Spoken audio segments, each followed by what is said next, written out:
What's going on, guys? Watch back again with another video for you guys. I hope you're all having a lovely day / evening. I actually did a video on Chelsea content about 5-6 hours ago, but there are more news for transfers in and out for Chelsea fans, of course. So if you enjoy my content, help me out by liking this video. I need as many likes as possible as it helps out the channel. Subscribe if you're new here, hit the notification, tune in daily, and check out the Spotify, Apple Podcasts. Watch Pod episode 11 will be out by the time you watch this video. So yeah, tune in daily, comment down below your thoughts and opinions on each topic I speak about. In the previous video, I spoke about Rudiger and Christensen, but in this video here we speak about Kepa and Kai Havertz mainly. Now Kai Havertz has been someone that's been linked with Chelsea for a very long time, and we have further updates on Matt Law, the Telegraph. Chelsea are ready to step up the pursuit of Kai Havertz after attacking midfielder plays for Bayer Leverkusen in Saturday's German Cup final against Bayern Munich. We also have news on Kepa. The possibility of head coach Frank Lampard trying to sign a new goalkeeper may rest on whether or not Chelsea are prepared to pay a percentage of Kepa's wages to loan him out. So it kind of already tells us, yes, Kepa signed a very long contract with Chelsea. Chelsea will not get that money back. You know, we paid around £75 million. We're not going to get anywhere near that, especially under this scenario. We're not going to be getting anywhere near that money. So maybe 35 million, but it's not worth selling right now. We're going to have to hope that if he goes on loan, he performs well at that top level, and then we try to get as much money as possible. It's come to a level where I have to ask you guys, is it time for Kepa to be loaned out, or whether we should give him another season and hopefully he finishes on a high this season for him to push on next season? So let me in the comments below. I'm stuck in the middle, really. I've been back in Kepa, I've been back in Christensen, and they're just letting us down per game. And if we want to improve, we have to have the best players in the squad. So if that means we need to get rid of Kepa or try find an alternative, then we need to find a different way. So that's where I am at the moment. Let's see how top 4 ends for Chelsea, if we get Champions League or not. But Kai Havertz is a very important one. You know, there were many talks about 75 million, 90 million, 85 million. We heard rumours left, right, centre. And the reason why I've called out this one now is because Matt Law is very close to Chelsea content news, of course, and it's something that I really want to rely on. It's something that I want Chelsea fans to understand, that yes, we need to improve the goalkeeper, centre backs, left back, but it doesn't mean that we cannot sign a player like Kai Havertz. We can sign all of them, and we can definitely sell players. Now there are players that we're selling that you guys are probably not aware of, which I'll be getting into. These little fees come into a bigger fee regardless, and Chelsea will make that revenue. And as I said, it's a new financial year and we have money coming in already, so things will be getting better and better. And also, just for Chelsea fans to understand how serious this link could be, one of his teammates at Bayer Leverkusen, Wendell, has spoken recently saying that Kai Havertz is, has a dream to go to the Premier League. I think Kai dreams of playing there. He has that desire, and I think if he decides to play in England, he will be a success. He also says that he can play in many positions. He's a complete player. If you play him as a 9, a 10, a little behind, or if you play him out wide, he'll know what to do.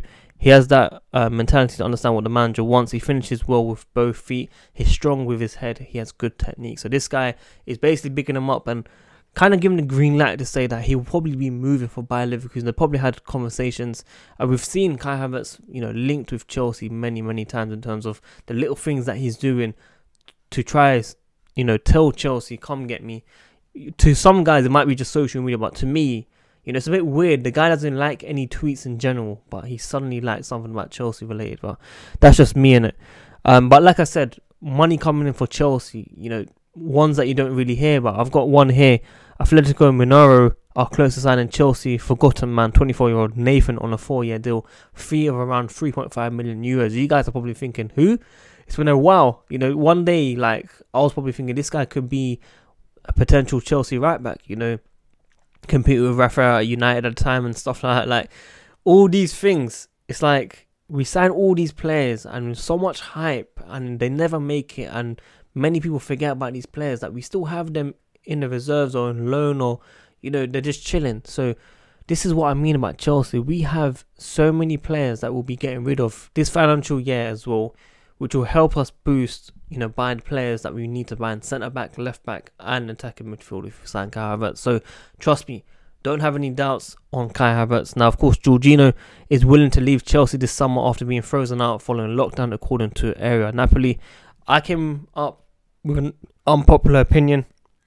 I said swap deal. plus some bit of money for Koulibaly. Now, of course, Koulibaly asking price was around £90 million. So no for me. People saying Declan Rice, 40 million, 45 million is enough for the centre-back position. I think we also still need a experienced defender in here. Koulibaly is someone that we can be looking at. Jorginho, go back to Napoli. Why not? He could.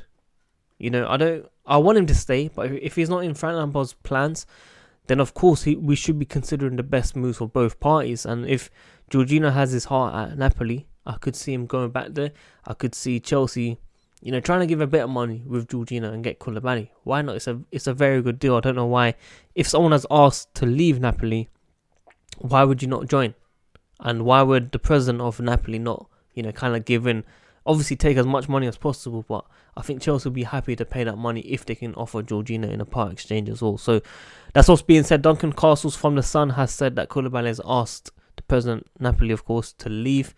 His asking price might go down from 90 million to about 60 million. That's not something that I believe, but that's what's being said right now in terms of, keeping Chelsea alert about what's happening around the club. So there we have it, people. And more news on Lewis Digne.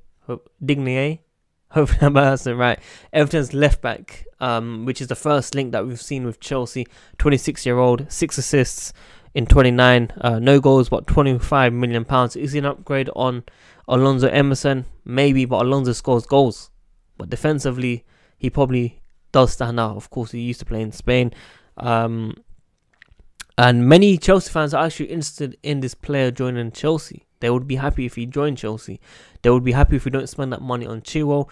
And it does say, according to ESPN, that he is a alternative solution to Chelsea and Man City, who are interested in Ben Chilwell. If they, cannot persuade the club to basically buy this player, they will be looking at this. But this is another list to go along with Alex Telles, Tagliafico. Tagliafico has also come out and said recently, Overmars from Ajax also said that he'll be leaving the club to join a bigger club. Whether it's Barcelona, whether it's Chelsea, they have their future eyes set on another club. So there we have it. We have extension contract deals for 4 youngsters. Brian Fire-Beamer until 2023. Levy Colwill 2023. 1-year extension for John Russell and Jack Wakely. And yeah, I got some sad news really. Like Hakimi is joining Inter Milan. Now this is the first time I'm seeing Conte not signing a very, very old player. This is a young player. This is a player that I really wish we had. Looking at Reece James, I'm not being reactionary, but since the lockdown, he's been a bit rusty, hasn't really shown what's capable. And I think Reece James and Hakimi could have been that future Chelsea right back spot, basically. If Asby needs to play, he can go left back. Especially if we're not signing anyone currently, he can go left back. So I think it's about 45 million euros, which is a fantastic deal. I was saying, we can spend 50, 60 million on this player and he'll be one for the future. And now he's gone to Inter Milan.